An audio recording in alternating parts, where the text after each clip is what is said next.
All right. Hi. Welcome, everyone. I wanted to take this opportunity to share with you the keynote that I did in Nuremberg last month and make it available for a wider audience. And we're not going to be talking a lot about AI technology. Instead, we're going to be talking about how would you know whether the money you're spending on it, the investment you're making on it, is actually going to help and make an improvement to your business. Something that we've been dealing with, that more general question we've been dealing with for 15 years or more. It started with people in training classes sticking their hand up and saying, excuse me, but how would you know that a change is likely to produce an improvement?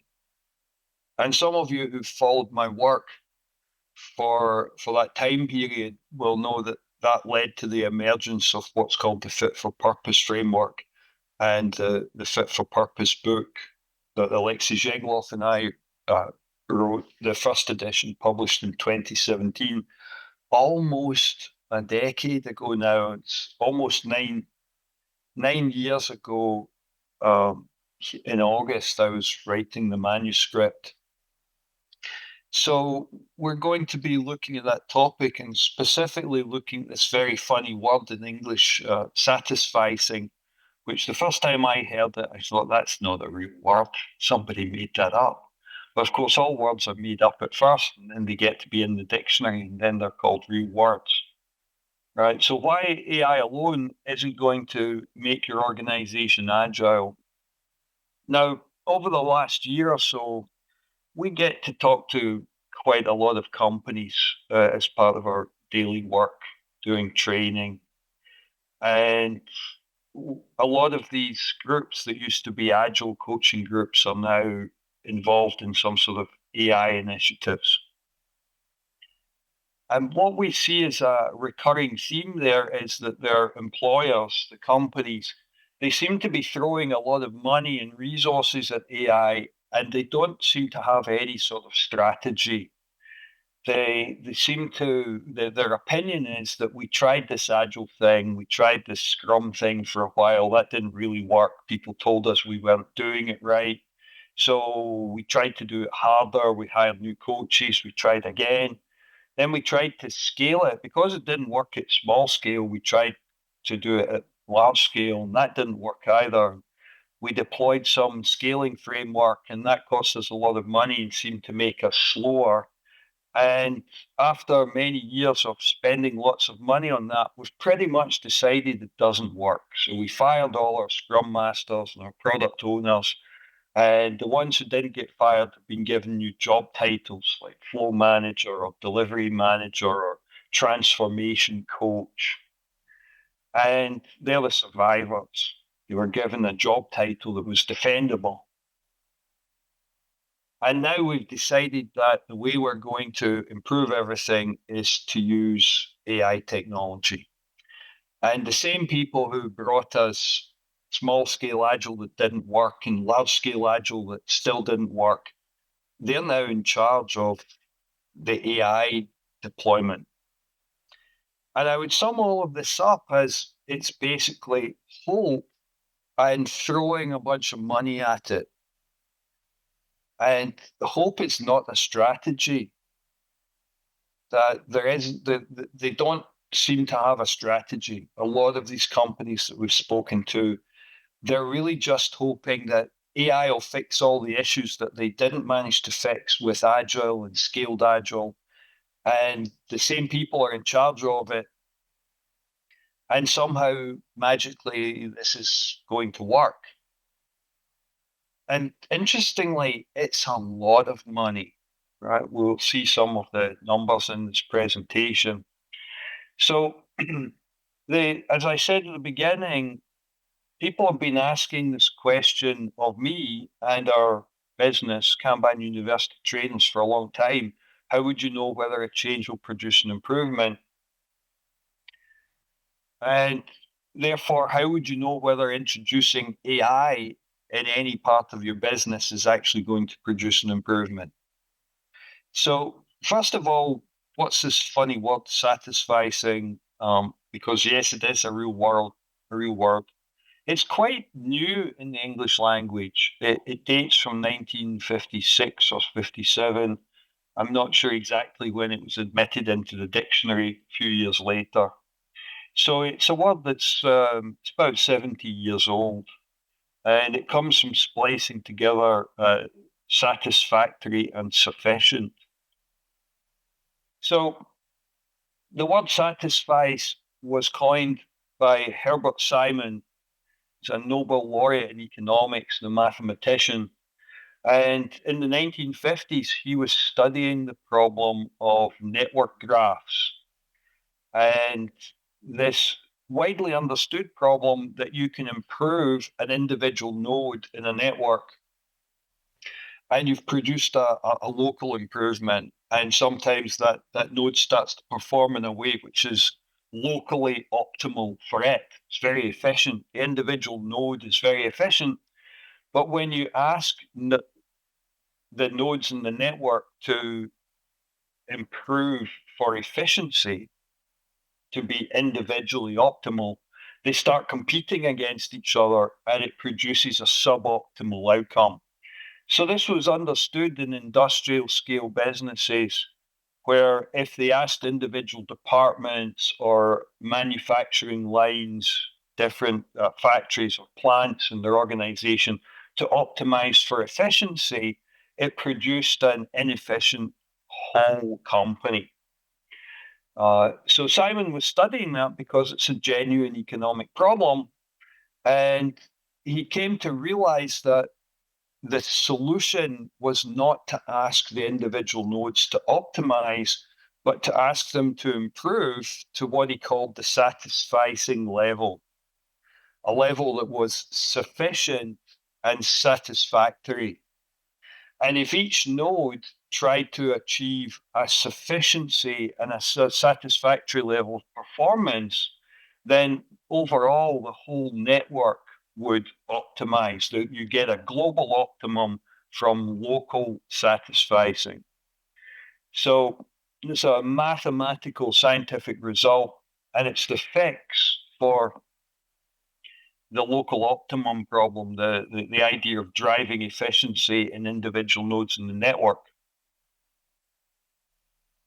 So if we're going to do this with a business, then any individual node in the network, any individual service within that global company that's represented by a network of interdependent services, then each of them need to have the right metrics, the right goals and objectives. They need to understand that would represent a satisfactory level of performance and a sufficient level of performance. And then use those metrics in a local feedback loop to drive up their performance until it becomes sufficient, satisfactory. And if the entire organization does that at large scale, then it should produce a globally optimum outcome. So regardless of the technology we might be applying, the new current flavor is large language model AIs. If we're going to apply an AI into any one node in a network graph, or perhaps many nodes in a network graph, and the objective of that AI is to create some form of improvement, to do things faster, to produce things with greater quality, to drive down the cost, perhaps. We need to know, and that's going to come at a cost. We're going to spend money operating this technology. We need to know whether the improvement will make a difference. If an existing node was already running at a level that could be considered satisfactory and sufficient, then we don't need to improve it. Shouldn't bother to spend any money, whether it's on AI or anything else. And if we are going to try and improve something, we need to understand how much it needs to improve. And beyond that, it's improving too much and it starts to produce problems elsewhere. So if we're to have some strategy about how to drive AI initiatives and to know where we should make the investment and how much improvement we need to make, we need to be able to model our business as a network of services. And for each of these service nodes, we need to understand what represents a satisfactory and sufficient level of performance so that we can put in place the right metrics. So the two important questions are, what are we optimizing for globally? Let's say it was enterprise agility. And why do we care about enterprise agility? Because the world's very uncertain. There's a lot of change happening, and we want to have an organization that's resilient, that can react to changes in the external environment and respond quickly, and therefore keep our business healthy in very challenging political, economic conditions that we're facing globally at the moment.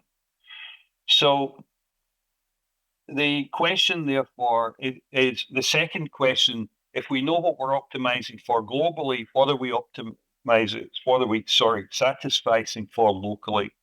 What will represent that sufficient and satisfactory performance at any one of the nodes in the network that makes up our organization? Now, as I mentioned earlier, Alexei Zegloff and I happened to write a book about this. It's called Fit for Purpose. The third edition was published about 4 years ago. It's also available in German, the second edition in German, the third edition in Portuguese for the Brazilian market, as well as English. And there's an entire section in this book on this topic of essentially establishing this definition of satisfactory and sufficient, which we refer to as the fitness level. How to establish the right metrics, fitness criteria that determine things the outside world might care about, things that we're trying to globally optimize for, and health indicators that indicate whether our business is healthy and alive, maybe capable of responding to different things. And then if we're trying to improve something, specific improvement drivers that will have an impact on our health indicators and our fitness criteria. The concept of a fitness criteria has the idea that there's a level that represents fit for purpose. That would be our satisfactory and sufficient level, to use Herbert Simon's language. And there's beyond that some band which is acceptable. And then there's a higher level threshold where we're effectively over-serving the market, we're overperforming. And that's the point where that individual service starts to create problems for other parts of the organization, for other nodes in the network. So if we were deploying an AI technology into one part of our business, one service in the node, if that AI technology brings us up into this fitness range that we're satisfactory and sufficient, that's great. But if it catapults us right up into this over-serving range, we're actually creating problems elsewhere that will be damaging the overall performance of the business. Right. So before you can realize any benefit from your AI, you need to know where you need to improve. So first of all, why is this really focusing minds, particularly in the last few months? Because businesses are waking up to just how expensive all of this is. Now, this data is already about a month old, but we know that Uber were very public about their budget for AI running out. And while they had budgeted $1,800 per month per employee, they were burning $5,400 per month. The next line on this is data that I got from a friend of mine, well-known in the Kanban world. And he works for one of the big American tech companies that may have a name starting with A. And he's running an AI initiative there, an agentic AI initiative. And I asked him what it was costing. He said $4,000 per month. That's actually cheaper than the Uber numbers. Now, they're based in Austin, Texas, and a typical technology worker, a software engineer, is earning somewhere between $150,000 and $300,000 per year. So is it acceptable that they would spend $50,000 per year to make that employee more productive? Well, maybe. But these numbers don't work very well. The first of two times that I delivered more or less this talk was in Lisbon 2 months ago. And in Portugal, these economics do not work. 4,000 a month might be the total fully burdened cost of the human being. Therefore, if that's what we have to spend on AI, it's like doubling our labor cost. And that's considered insanity in that particular market. So I had a discussion with our friend and I said, look, this works for you guys in Austin, maybe just, but it's not going to scale around the world. To which his response was, yes, at this price, but it will when the token prices come down. And everything else I see tells me that token prices are going up, not down. So the numbers that we're seeing are already expensive, and perhaps it's going to get worse, not better. There aren't so many optimists around. A few weeks went by, and then the Economist newspaper published research, and they identified the top 1% of global companies are spending on average $7,500 per month per employee on their AI initiative. So that's $100,000 per year. So this data that's publicly available suggests that the cost is in a range of $50,000 to $100,000 per employee. That's serious money. And companies believe that if they spend this kind of money, they'll produce what we might consider a modest 4 times productivity improvement. But there's actually very little evidence that this is the case. Very few businesses reporting any sort of significant business benefit from their pilot AI projects. So the opportunity cost, what we're seeing is that the money that's being used to fund these AI is coming from elsewhere. From, for example, learning and development budgets. But the numbers are so big, they're actually something like 10 times the learning and development budget per employee. So you could imagine an executive committee table where everyone's looking at whichever executive's been put in charge of the AI initiative, perhaps the CIO or a CTO, and they've got a hat and they're passing the hat around the table, asking every other department in the company, every other senior vice president or executive committee member to throw a whole bunch of their budget into this hat to fund the AI in the hope that somehow magic is going to happen and the company will come magically a lot more successful. The AI initiatives are largely flying blind. They're just sailing in the dark without any navigation, throwing a lot of money at something in the hope that magic will happen. And they're flying blind because they're actually not set up to objectively measure whether these changes produce improvements. They do not have the instrumentation in place to understand this satisficing at individual nodes in the network and what would represent an overall global improvement. So as I sort of said much earlier in the intro, AI is really the new Agile. It's often the same group that are in charge of the AI initiative. And the head of the former Agile transformation who avoided getting fired is now called head of AI transformation. That's a very common pattern. We've seen it certainly all over Europe.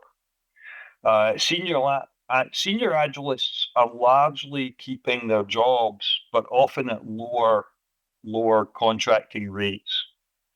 And that's just because they're actually quite good at what they do.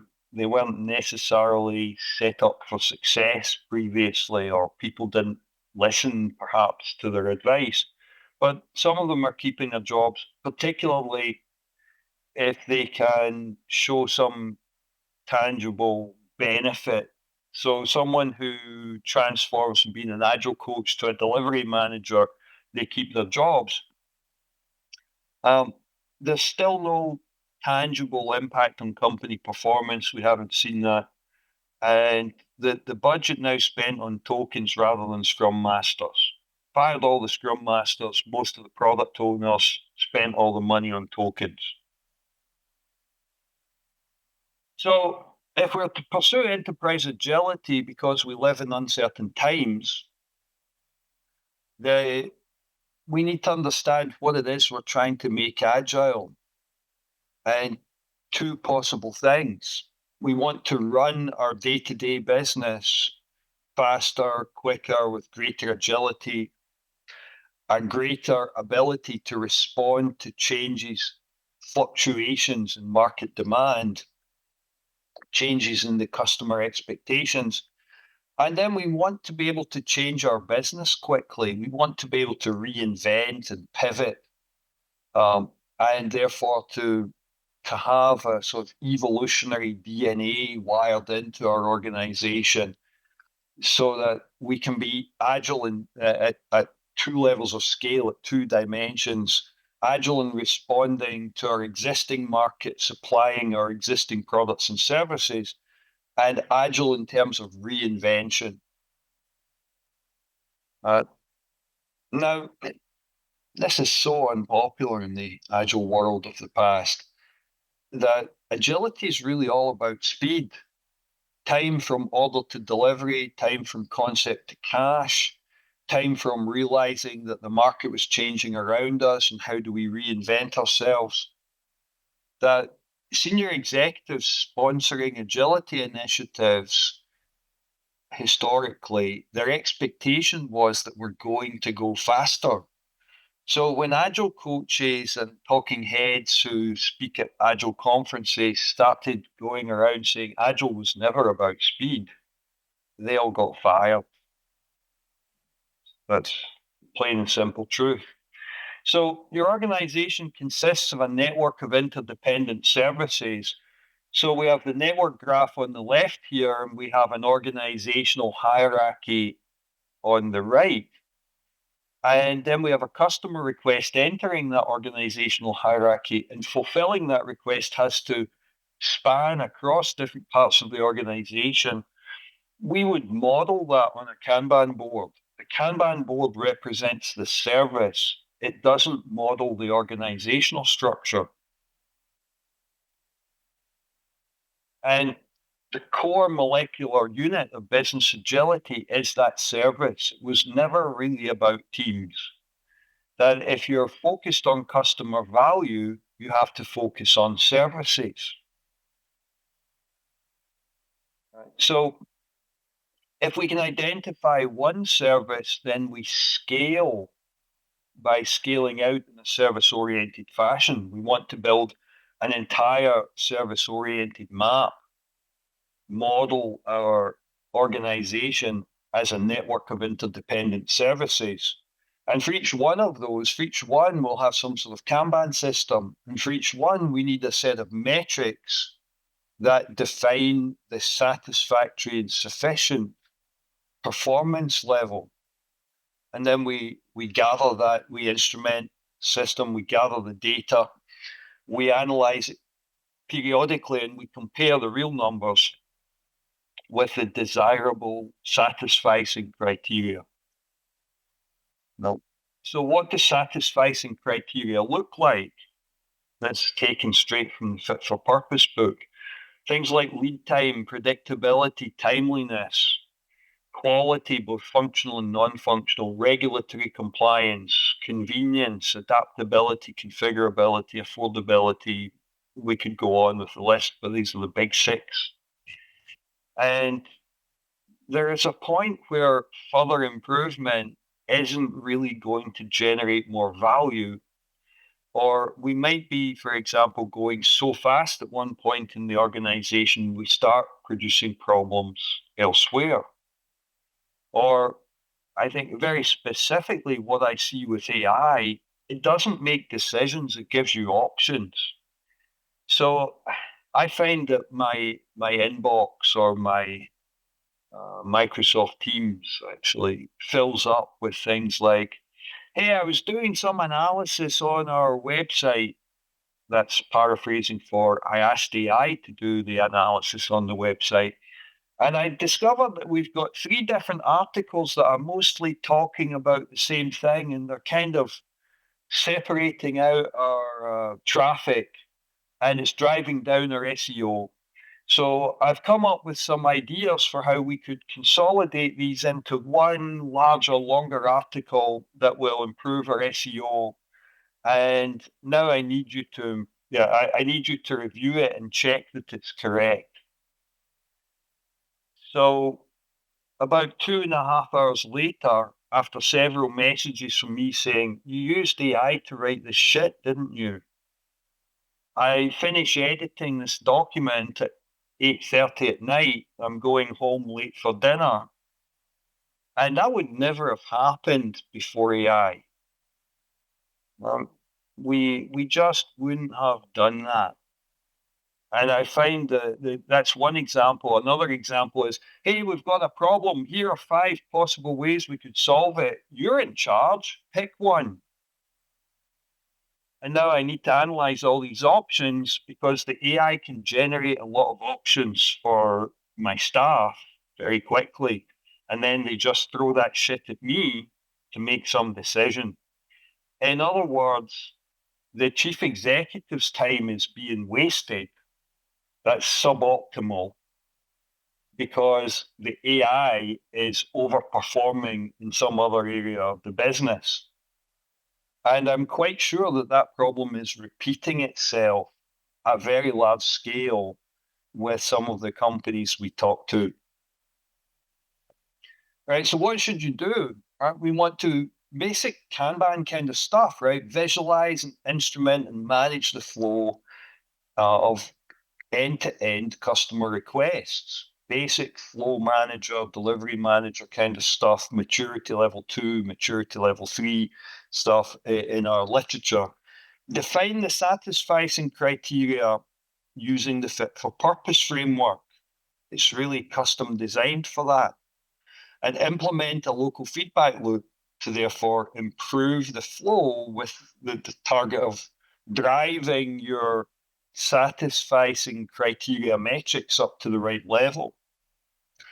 And you need to do this regardless of whether you're deploying AI. It doesn't really matter what you're doing to try and drive improvement. You would like to know whether the investment in that activity is likely to produce an improvement at the global level where you see real business impact and your customers are like, wow, you guys have really improved. So if you don't manage flow locally in each service, you can never know whether or not the AI is going to produce any improvement. In other words, you need to get some basic mastery of the flow if you're going to understand where to get the bang for the buck with your AI investment. So the first basic level of scale is to get beyond the team level and realize that end-to-end service delivery for customer-facing requests usually involves multiple teams. Stop managing at the team level and start managing at the service level. Now, when we do this, one of the things that we discover is that a lot of the delay that happens, or a lot of the time between a request happening and being fulfilled, is queues in between the activities. So if I go back to here, if team one deployed some AI in its doing column, and team two deployed some AI in its doing column, and team three deployed some AI in its doing column, then things are only going to get worse. What we're going to see is a lot of big queues forming in these done columns, these unbounded queues. And from the customer perspective, things didn't get much better. The lead times were still long. The quality may or may not have improved. Of course, believers in AI, the response is, well, what you need is an agent that will do the entire workflow. And a year ago, I heard quite a few folks in our community saying that. So saying, well, the whole service delivery management thing is dead. And now I see those same people talking about this very problem that this slide highlights, that the AI deployed locally is just making things worse. And the agentic technology is not yet delivering on anything like the expectations that people may have had for it. So flow efficiency at large scale, we've got a big network of interdependent services. Customer asks for something. It can often be 1% to 2%. It's real data that we've seen over 20 years from many people in our community, many companies that have participated in our events globally. So to put that in perspective, a customer asks for something, they wait 100 days to receive delivery, but only 1 day of effort was required in order to produce that customer valued item. You apply AI to that 1 day of effort and you shrink it by, say, a factor of 4. So you take 8 hours down to 2 hours. So it's now 2 hours of effort. It still took 100 days to deliver. So a lot of the time, AI deployments are making the 1% go faster. And from the customer perspective or the business owner's perspective or the investor's perspective, things are not getting better. We shrink the cycle times in the doing columns. We don't really produce much of an overall improvement. Now, if it was different, if we already had instrumentation here and we could see that this was a well-performing service delivery, very effective flow management, and say it had 50 or 60% flow efficiency, which would be a very high number. Now, if we apply the AI, you will actually see some significant impact. If you made 60% 4 times faster, you reduce it to 15. And the observation is that you've made the thing about half the lead time or double the productivity. So AI is often going to optimize locally, and the impact will be to simply shift the bottleneck somewhere else in the organization.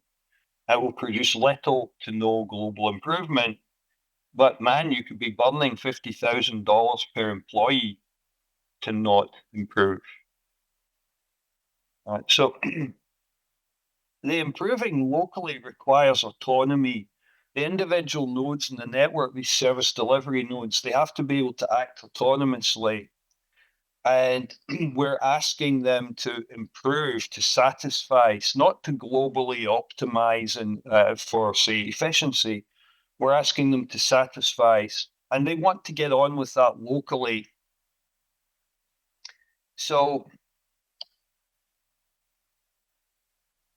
we want to have a feedback loop that can act on a single Kanban board, a single service delivery flow. And the changes and improvements to that one flow will actually have a contributing impact across the whole network, even though we're only acting locally. So I find also in the Agile world that the concept of feedback is very poorly understood. That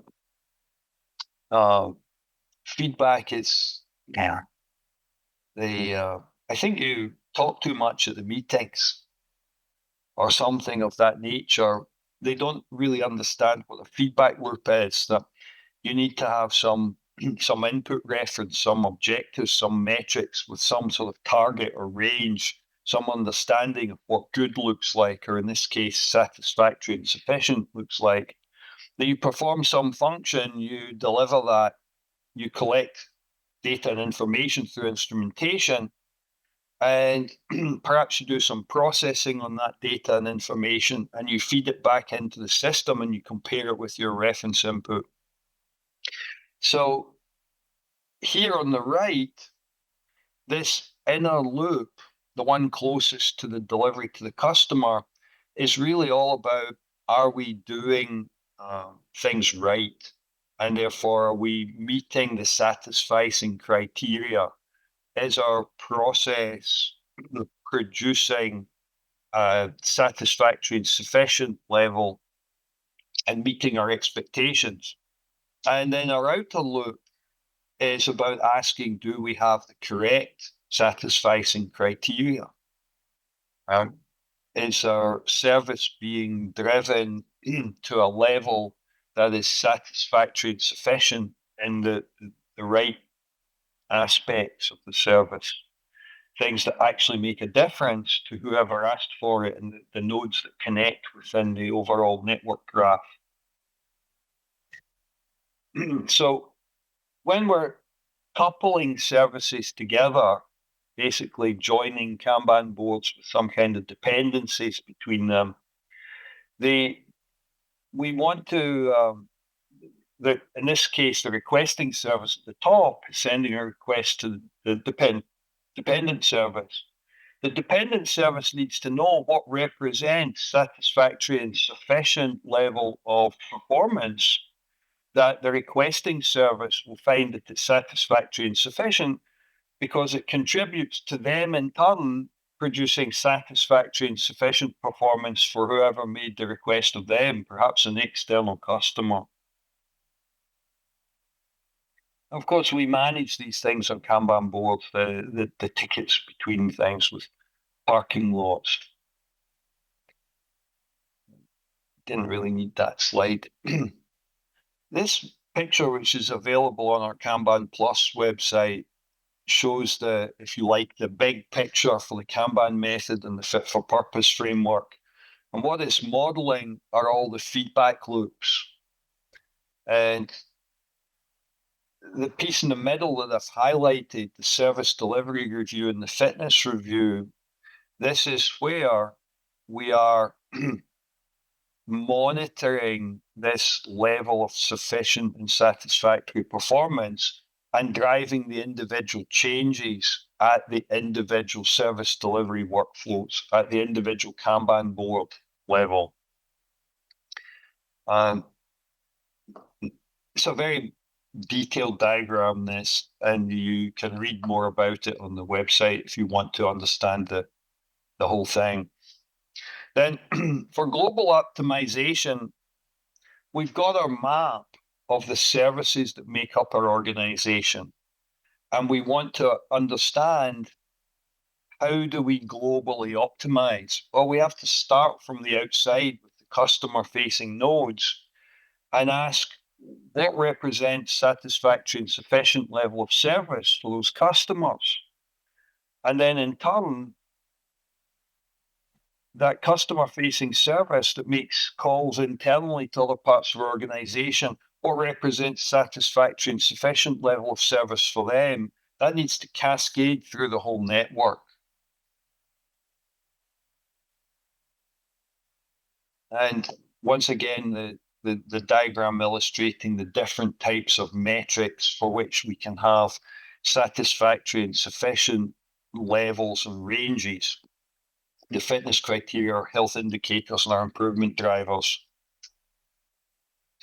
And the global optimization is happening at this higher level on this big picture diagram, that the feedback loops that are driving the outside of our network graph, the customer-facing part, our operations review, the fitness review, but at a higher level scale in our strategic marketing review. All of this documented in the Kanban maturity model You'll find descriptions of all these review practices available on Kanban Plus.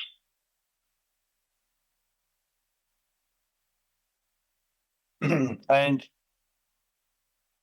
if this mechanism is working correctly, different nodes in the network are able to make trade-offs with each other, that we can trade capacity, capability, priorities across the different nodes, because none of them are being asked to optimize. So they can afford to be suboptimal locally and trade away capacity or capability to help another node in the network. Right, sub-optimizing one node may produce an overall global improvement.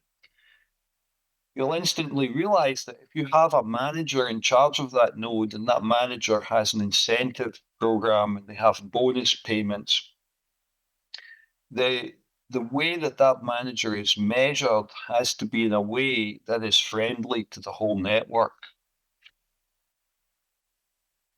So just to summarize here why AI won't make you agile on its own, that if our goal was to have enterprise agility, to have an evolutionary DNA, to be able to respond quickly to this mad and crazy world that we're living in at the moment, then we need to understand the fitness criteria. We need to implement the feedback loops.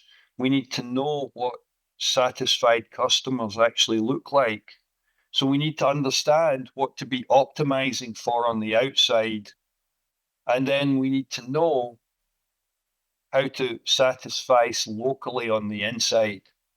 That each individual service node needs to be able to define its own fitness criteria, and it needs to have the right feedback mechanism, the service delivery review that drives local changes and improvement that hopefully improves that service and brings it up to the satisfactory and sufficient level.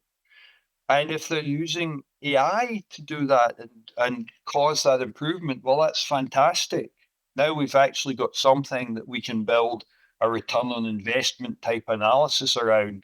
It cost us so much to apply this AI. We've got the service now performing at a satisfactory and sufficient level that it wasn't doing before.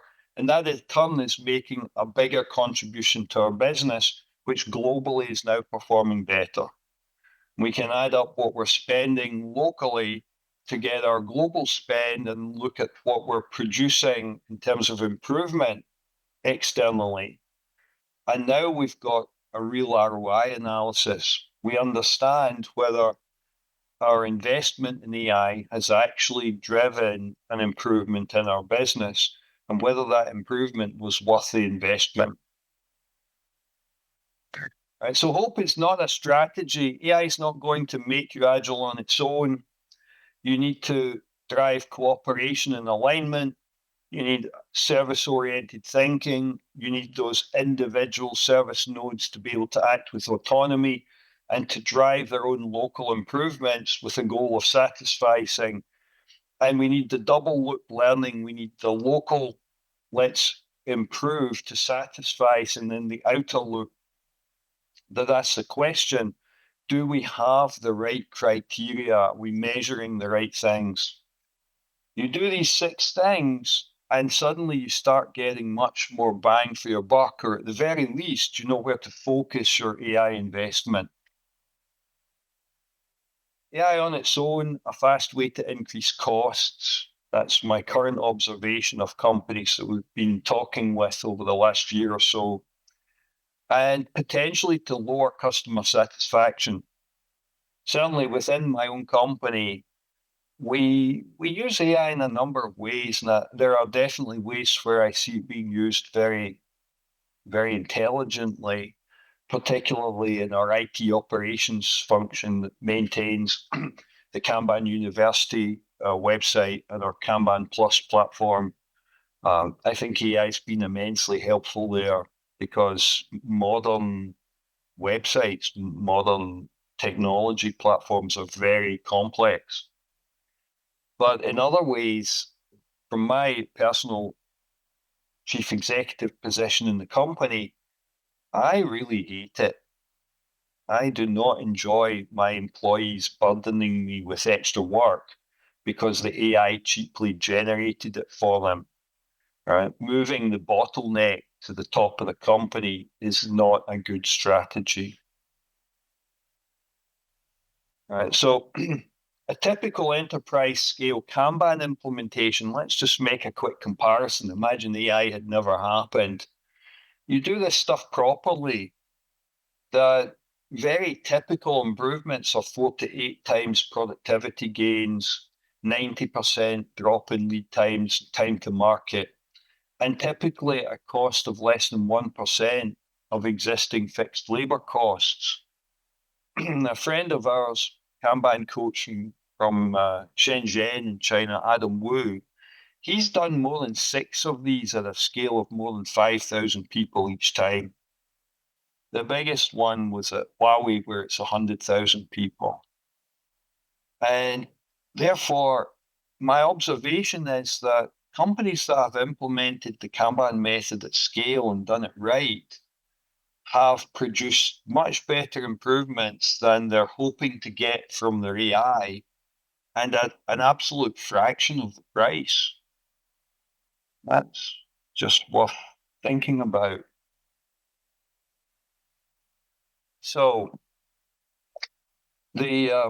just to conclude here, our Kanban Plus platform that I mentioned along the way, built for delivering enterprise agility, and our relatively new Flowboards and Flow Metrics applications, in addition to the content and the coaching tools that we had available in Kanban Plus for the last 5 years or so, really worth checking out. Lauren, I think that you have some upcoming training classes that you wanted to mention. Yeah, so if the topic of this webinar was interesting to you, we have upcoming our new AI Agent Manager class. So the first session is running at the end of September. And then if you want to learn more about the Fit for Purpose framework, I really recommend the Kanban Product Professional classes because part 1 is completely focused on Fit for Purpose. And both of those classes are 40% off right now until the end of August as part of our summer sale. Oh, very good. Thank you. Yes, the first part of the Product Professional is the Fit for Purpose class. So you want to learn how to define those satisficing criteria. The Product Professional class is the one that you want to take.